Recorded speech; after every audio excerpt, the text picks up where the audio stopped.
Is there ever an instance where someone asked for too much and then it's like, oh, we're no longer considering you because you asked for too much?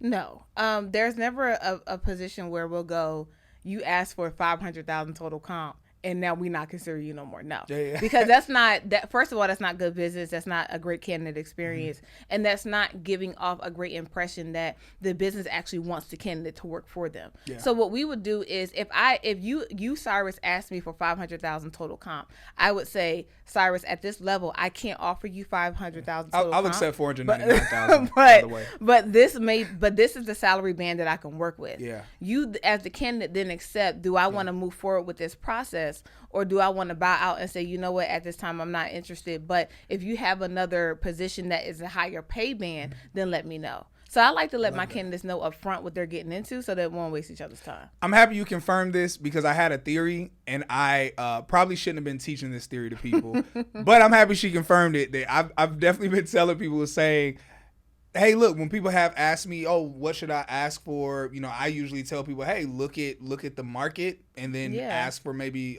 a little bit more. Yeah. And people are like, oh, I want 75,000. I've usually been like, yo, ask for, and of course these are people very entry level roles, and I'll say like, well, yo, ask for 90,000, so that way if they push back or something, maybe y'all can land somewhere in the middle to right, where you do get 75 or 80,000. Because obviously every company isn't like your company. There are some companies that try to lowball people, to try to push the number lower. So I'm like, no, push the number high, because the chances of you not getting hired because your initial asking was higher than what they wanted to give you is, I figured that was unlikely, and that's what I would now usually when tell people do that though, when if someone asks me for an extremely outstanding amount of a salary and it makes no sense on their resume, in my recruiter mind, I ain't gonna say it, but in my recruiter mind, I'm like, how did they get to that number?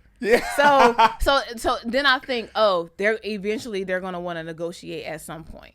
But I mean, a recruiter is gonna pick up on that. But I agree, like, go for a number that you feel like you deserve. Tell them what you want to make, and then go from there. Like, I have people reach out to me all the time and say, how much should I ask for? And I always say, what's your worth?